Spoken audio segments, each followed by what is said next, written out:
Bonjour et bienvenue sur cette vidéo avec Claire, votre conseillère en allaitement et en parentalité. Vous allez avoir un deuxième enfant. Toutes mes félicitations. Vous n'aviez pas fait le choix d'allaiter le premier et pour ce bébé-là, vous vous posez des questions. Alors j'ai envie de creuser et d'échanger avec vous sur ce petit point. Peut-on allaiter un deuxième enfant lorsqu'on n'avait pas fait ce choix pour le premier ? Conseillère en allaitement, je vais bien sûr vous répondre oui.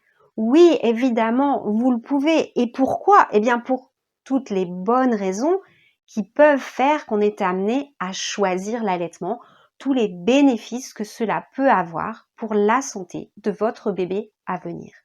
Vous ne l'aviez pas fait pour le premier, pour une raison X ou Y, ce n'est pas grave. En tant que parent, on change, on évolue, on voit le monde différemment. Et si aujourd'hui vous avez envie, vous vous sentez de vous lancer dans cette nouvelle aventure, eh bien pour tous les bénéfices que cela va apporter à votre bébé, je vous y encourage. Même votre aîné peut y trouver certains bénéfices. Alors oui, je vous y encourage. Oui, votre bébé va en recevoir énormément de bénéfices. Et oui, cela peut aussi être un petit peu compliqué. Qu'est-ce qui peut être compliqué ? Avec votre aîné, qui a reçu du lait artificiel, vous avez pris l'habitude de lui donner des biberons d'une quantité mesurée sur des espaces-temps mesurés. Eh bien, l'allaitement, c'est complètement différent. On fait ce qu'on appelle de l'allaitement à la demande. Et pour cela, il faudrait que vous compreniez bien la physiologie de l'allaitement. Cela vous aidera à faire cette espèce de pas, cette espèce de transfert entre une alimentation artificielle qui se conduit complètement différemment d'un allaitement. Pour cela, je peux vous proposer peut-être de vous faire accompagner, de préparer cet allaitement de façon à mieux comprendre comment les choses vont se mettre en place pour vous et pour votre nouveau bébé. Je vous encourage donc à faire une séance de préparation à l'allaitement avec quelqu'un de spécialisé qui pourra vous guider tout au long de cette nouvelle aventure. Pour vous rassurer, j'ai rencontré il n'y a pas très longtemps une maman qui avait fait ce choix et qui me disait au contraire ô combien elle trouvait cela simple de pouvoir répondre aux besoins de son bébé quand il y avait des pleurs, quand il y avait un certain mal-être, par une proposition de mettre au sein sans se poser la question de savoir combien de temps auparavant son enfant avait été et si elle pouvait à nouveau lui redonner à manger. Donc vous voyez, pour certains parents, c'est même plus simple d'allaiter que de donner le biberon.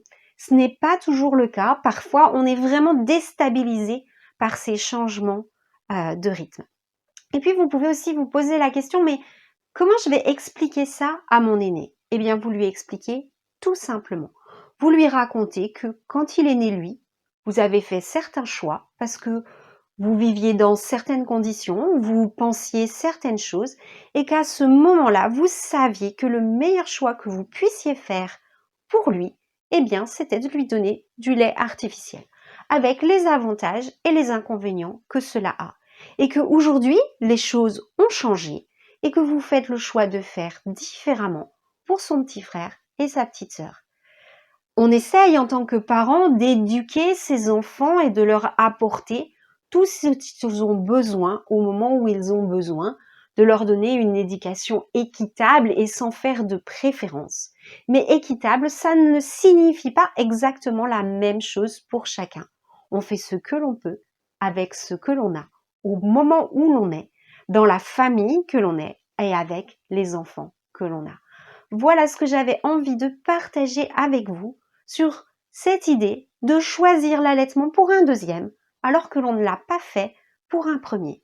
C'est tout à fait possible, c'est tout à fait bénéfique pour votre second qui va bénéficier de toutes les qualités du lait maternel et de l'allaitement maternel. Ça l'est pour vous aussi, bien sûr, pour votre santé, et ça l'est pour votre aîné qui va comprendre que son petit frère ou sa petite sœur ne reçoit peut-être pas la même chose que lui, mais que vous essayez de faire au mieux pour chacun d'entre eux et que vous faites tout votre possible pour vous améliorer. C'est une belle image de parent à lui renvoyer. Voilà ce que je voulais partager avec vous. Cette vidéo vous a été utile. Cliquez sur j'aime. Vous avez un commentaire, un retour à me faire. Peut-être partager cette expérience que vous avez vous-même vécue avec les autres parents. Allez-y, je vous répondrai personnellement et avec beaucoup de plaisir. Vous souhaitez savoir ce qui se passe sur cette chaîne? Abonnez-vous. À bientôt, j'espère.